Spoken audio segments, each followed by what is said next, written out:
Welcome, and thanks for joining us for another episode of Co-Girls on Air, a podcast exploring all things technology, female leadership, careers, education, and topics within the nonprofit sector. On this episode, we will be interviewing Charity Corbell, who is currently the social media coordinator at Veneration Church and has been in the social media marketing world since the beginning. So let's join Michaela and Charity to hear more of her story. Welcome, Charity. Thank you for being on the Co-Girls on Air podcast today.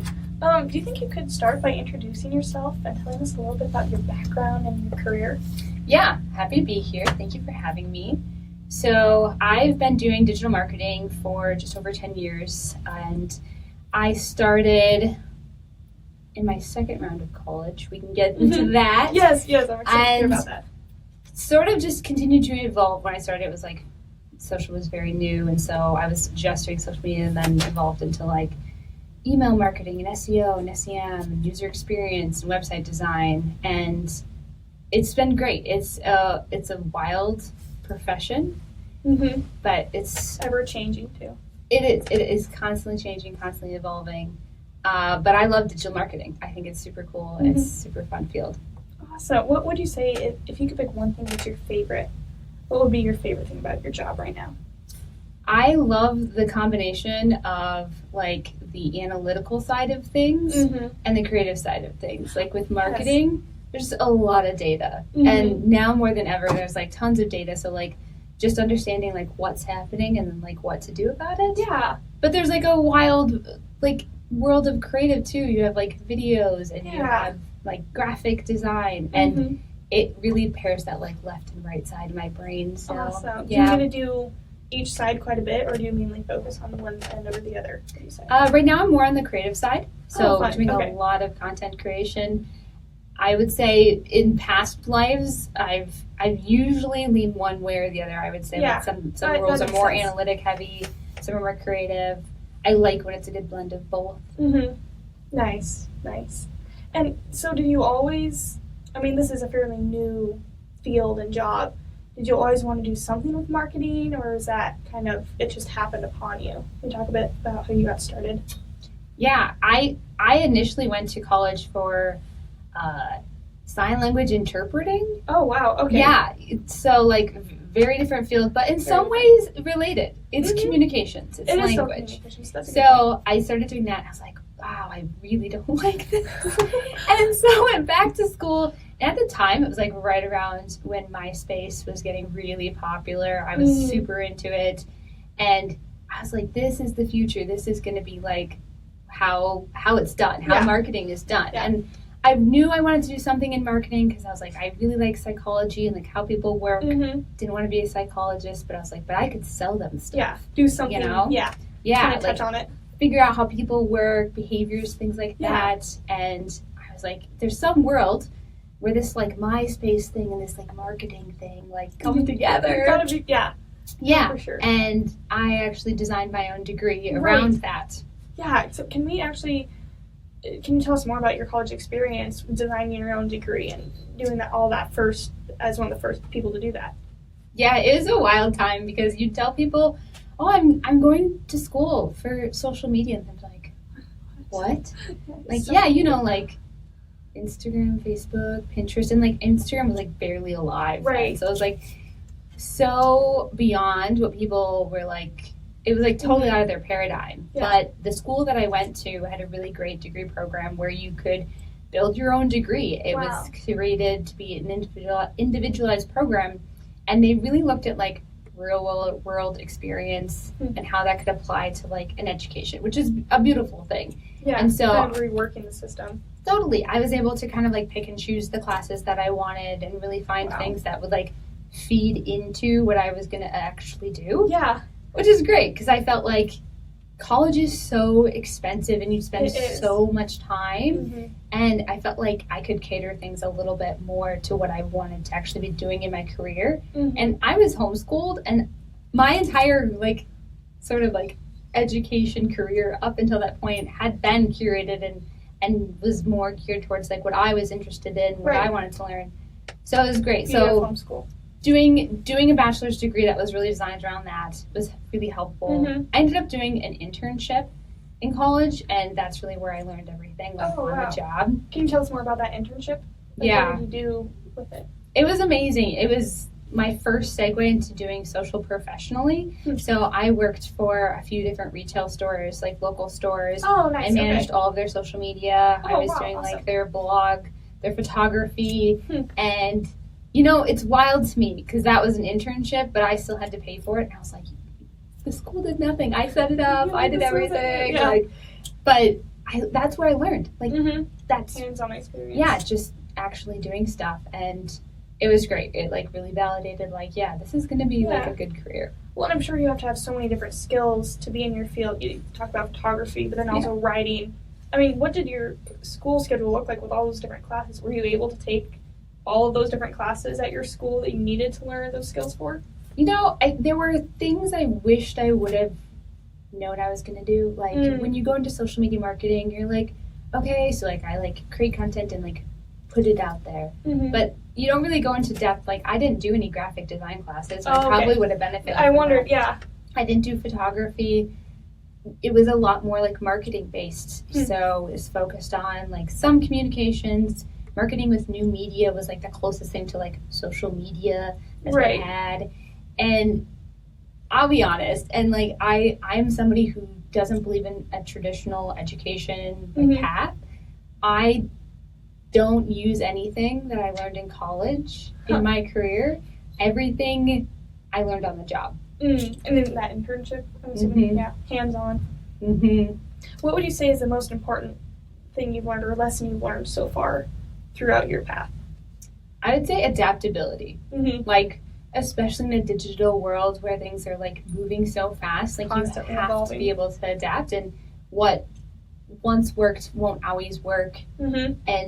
And even just in the role of being social media, like I was constantly like put into things where it's like, well, I had no idea that I was going to be, streaming live to thousands of viewers, like, presenting like the grand opening of something. I had no idea I was going to be like in front of the camera, or, then I'm like directing a photo shoot, or I'm creating a graphic, or I'm hand modeling. Like, you get put into like the most bizarre situations. Yeah, well, this podcast room, Isabel and I were initially told to just set up the studio, set up the camera and the soundboard and the mics, and then it slowly evolved into, okay, girls, you just do the podcast. And we're like, okay, we'll do it.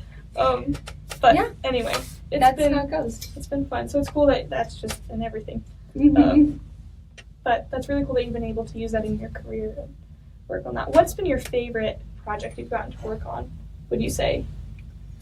Gosh, because I do so many different things. Yeah, it's hard to pick a favorite. I think one of the things that really stands out to me is when I started directing photo shoots, I was working with a new mom brand. And so the models that we hired were all real moms. And a lot of them had never modeled before. We really wanted to find like moms who were relatable and authentic and didn't feel like they were like a supermodel. And so we had these moms come in, and some of them had never modeled before, and they were either postpartum or pregnant. And like maybe not feeling the most beautiful in their lives. And like to be in a photo shoot where they got their hair and makeup done, and then you take these like fantastic photos of them and they see themselves in this totally different light. It's just like so inspiring. That's to be so like encouraging. So I feel like I'm putting like positivity in the world, like making these moms feel beautiful, because they are. And it's just always stuck with me as like such a simple thing that was so impactful. Wonderful. That's very cool. So in your opinion, what do you think is the most important? I mean, you said adaptability. Is there another kind of strength that somebody can have, or a personality trait? I mean, I wouldn't assume marketing is meant for everyone. So what would you say is the most important strength somebody needs to have to be successful in marketing? I definitely think just being able to think outside the box. That does play into like being adaptable, but I would say that being in a marketing world, you have to get a lot more creative than maybe you would think. Like, there were just so many times where it's like, you have to like either because you have like no budgets and you're asked to do something really wild, and you're like, I have to really think outside the box to like make this happen. Or you're just confronted with various challenges and you have to just be very like problem solution oriented. And I think probably in a lot of careers that applies, is just like running into challenges and just being like, I know I can figure this out. Right. I just have to like think about it, like think outside the box, like not put these expectations on myself that like it has to fit like this exact way. Yeah. Can you give an example of one time you've had to think outside the box to make something kind of work? Yeah. So anybody who's worked in digital marketing will remember when iOS 14.5 came out on the iPhones, and it was like just like one of the like mini digital apocalypses that we lived through. And it changed a lot for marketers. It was one of those things where you just have to think through like, okay, kind of like back to like basics a little bit about how you can get your message still out there when you're so limited by algorithms. And I was really proud of me and my team that we were able to combine kind of efforts and think through things and just think like there are so many ways to do things, and you get so easily stuck in, well, this is working, we're just going to keep doing this. Can you explain a little bit more about 14.5, how that changed? Oh, yeah. Yeah, initially. Yeah, so the big thing was iPhone, so Apple decided that they were going to control the data that marketers were getting. So, for example, like Facebook gets data from Apple users through their iPhones. They can better target their customers. Advertisers get information around what the behavior of the customers are. So when they're going to a site, what are they doing? And Apple decided, like, instead of giving you all this data, we are going to limit it, we're going to regulate it, and we're going to delay it. And so on the back end, advertisers weren't getting the information that they used to get, which not only did you not know like what was working then and like what was happening, but it was a lot harder. Especially with the delay too. Yeah, for sure. Because if you run like, maybe like a weekend campaign or something with a big sale, like a flash sale, and all of a sudden it's like you can't adapt as much in the moment to see what's happening. You have to wait like 7 to 10 days. Oh my goodness. And then it's like, oh, I guess it was successful what we did. 7 to 10 days, I'd assume that's a really long time in the marketing field. For sure. When you're thinking like retail and like you're thinking like Black Friday weekends, things like that, it's like, feels like it's forever. trending. Yeah. Oh, I'm sure. So it really changed how you approached what data you were looking at and how you were gathering data. And I think that's going to be forever the change. I think. Yeah. Because is it still like that to this day? It's probably worse, I'd say. Oh, wow. Between the changes that iOS has made and then what Google is looking at, we saw similar trends through how email data was gathered. So like open rates and looking at how you were seeing people interact with content in their inbox. That type of data is all getting controlled. I would say it's still there. These platforms still have access to it, like iOS, Apple, they still have all that data, but how they're letting third parties access it is limited. Yeah. There's lots of theories out there about like what the future will hold and how AI will play into that. But I think it just foundationally, if you look at what all that means to marketers, you have to be able to adapt. You have to be able to think outside the box, and you have to do it quickly. Because otherwise you're behind the trend and your competitors are already doing it. Yeah. Well, and piggybacking on AI, is that something you're able to use much in your job, or is that something you kind of wish wasn't a factor? AI specifically? Yeah. Are you able to use it at all? It's for generating such an amazing tool, and like ChatGPT. Gosh, if I had ChatGPT when I started marketing, it would have done half my job. Like. It's such a good tool, and I would say one of the I do a ton of copywriting, and I think one of the challenges with copywriting is just getting started, like just getting anything on paper or writing it down. You don't really put it on paper these days, right? Like, you're putting it into a Word doc or whatever, and ChatGPT is just like a great place to start with something. Like if I'm like, okay, how do I talk about this like sale that's coming up, or how do I talk about like this campaign, it's a great place to start. I don't find that I ever use something like right out of the box of what ChatGPT says, because I think AI is in its infancy. Yeah, for sure. It's so helpful. It's just like that little like starting point when you're feeling that writer's block. And AI imagery, I've never used a paid tool, I'm sure paid tools are so much better. Yeah. Canva, if you use Canva, yes. got some stuff. I was playing. Okay. Yeah, it's a little rough. Yeah. Sometimes it'll generate signs or something. I'll say like a scenic, like a road or something. And it'll have a sign and it's all gibberish. I'm like, oh, well, that doesn't look quite right. It's like all you have to do is put the words over a picture. Yeah. I'm like, well, it was close. I know, and I've seen some really cool stuff where people will like mass create things with AI. Mm-hmm. I think it's fine. I think it's so new. I think, give it another 2 or 3 years and like all marketers, that's how they'll create everything. Yeah, and are you worried about AI taking some of those marketing jobs, or do you think people will be able to use it just to aid instead of replace? I think, I saw something, and maybe you guys can relate to this as you're creating code, is the code is only as good as the prompt. Mm-hmm. And there's so many times in marketing where you're working with external teams and they have this like grandiose idea of what they want to do with this campaign or whatever objectives they have. And the translating of that into like something that's actually like doable and like, feasible is like, you almost still have to have like a middle person. You do. To be like, let me take this idea that you have and like translate it into like a marketing initiative. And I think that's one of the biggest gaps right now is, if you cut me out of the loop and my boss was going to put into, an AI generator, like create this thing without understanding some of the fundamentals behind these tools, it's just going to create garbage. Yeah, no. Well, and I've heard the analogy, like when the calculator was first invented, like they didn't want to use those in schools, and that's completely understandable. Teach kids how to do basic math and then teach them how to use a calculator. So I'd like that to become more AI's job. Be the tool. Be the tool, not the doer and the, taking the jobs. And you still need somebody to, you enter the prompt, figure out exactly how to word it, and to train AI. That's on the software development side. Anybody can put in, write a program that does this, and then you see all the code pop out, and you're like, oh, that would have taken a while. Yeah, and then you put it into, like, actual practical use, and it's like, it's still, there's so many times where I, like, get things out of AI, and I'm like, that's so broken. That's so not right. I know. Well, that's what we were working on. We were making videos, Isabel and I, who's in the tech booth right now.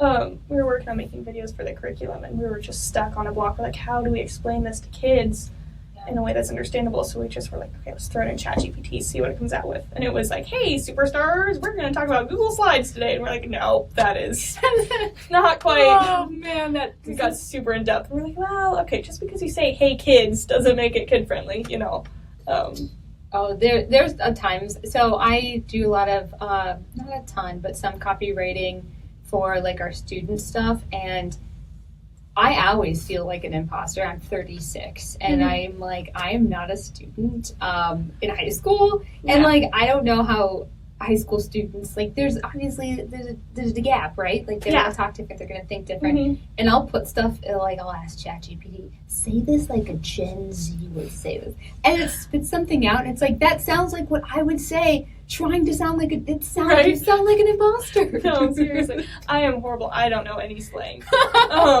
You probably do and don't even. Isabel's laughing at me because she's shaking her head. No, I'll say things, and Isabel's little brother is like, that's not cool. Don't say that. I'm like, okay. I won't say that. Yeah. Oh, gosh. No. So can you talk a little bit about what your daily routine looks like in marketing? I'm sure it's different every day. What would you do on a daily basis? Here's like the thing no one ever tells you in school. Careers, like any kind of corporate career, it's a lot of emails, you guys. It's so many emails. So many emails. That's what Isabel and I have found with this podcast, scheduling interviews. Yes, and like sitting in meetings. And so, like if I had to structure like a perfect day, sort of like get in, figure out like, okay, what are like my pending emails that are like urgent that I need to respond to. I like to like sort of like time block my day, and then I get into usually a lot of like creative stuff. I really enjoy, like, I've started doing a lot of video editing lately, and I was surprised how much I enjoy it. It really, like, harnesses my ADHD, and I just get, like, hyper-focused. And I'll pour into that for a couple hours and just, like, get a bunch of video work done. And then I would do, like, meetings. Like, my afternoons, I tend to be less, like, cognitively focused, so that's when I'd, like, meet with people, do things like that. And then, like, throughout the day, I'm usually checking in on, like, are there comments I need to address? Are there messages? There'll be, like, sort of, like, ad hoc projects that I'm working on, like putting together, like, an email newsletter. Or maybe I'm looking at some analytics to see, like, how did this perform? Mm-hmm. And those kind of just filter in throughout that. Yeah, that's really cool. Are you able to mostly, is this something that can be a remote job easily, or is it very much you have to be around people for those meetings you were talking about? It depends on how the environment is set up. I've worked for some companies that are, I would say, more remote first. And so everybody is on some kind of, like, remote platform, like Teams, where, like, all the communication is happening in there. You're doing, like, tons of, like, video calls, and it's all supported for that type of work environment. The role that I'm in now, a lot of what I do is remote because I've now really appreciated, like, the lack of distractions when you're working on stuff.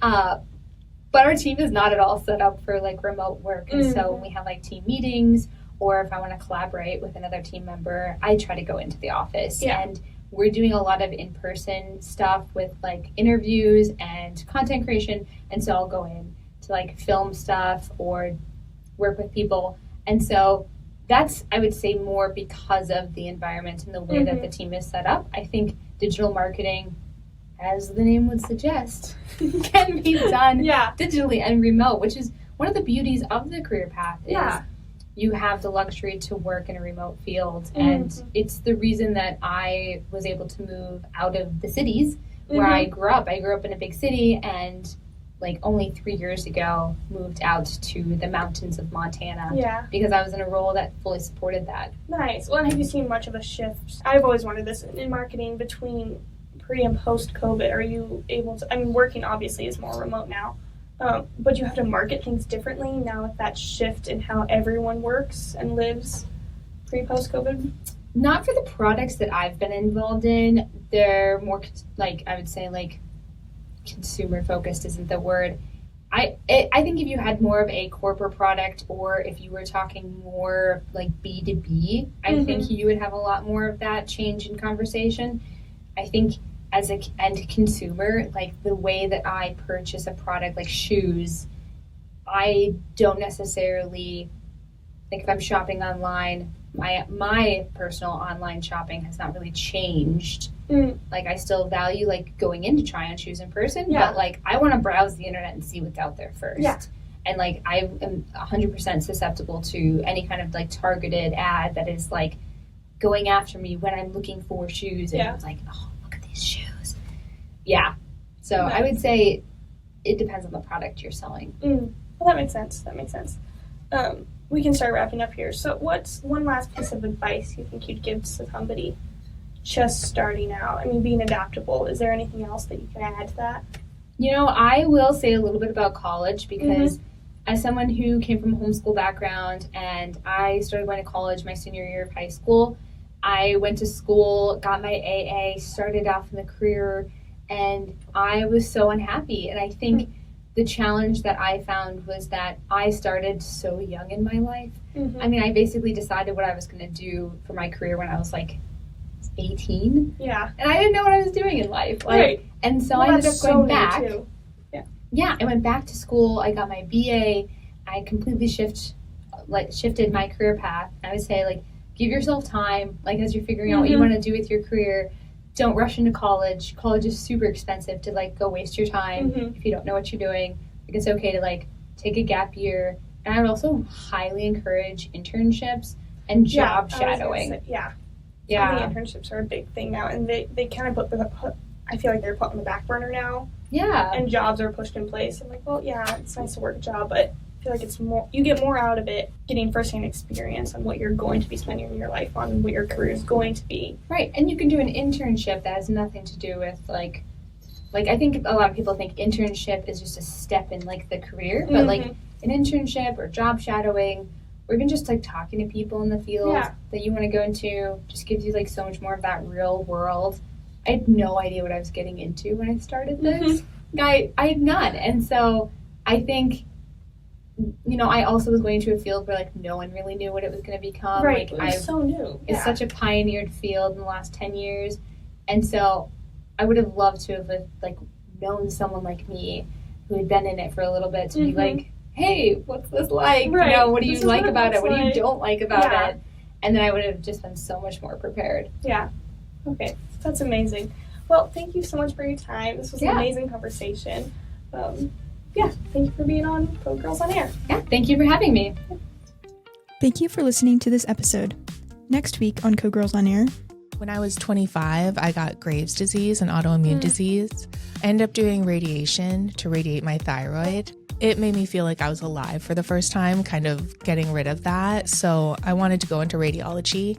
And the quickest path to that was radiologic technology. Oh, okay. And so I did my prereqs, A&P, anatomy and physiology and all that. Moved to Montana with a carry-on and just prayed that I got into this program that allowed 12 people a year.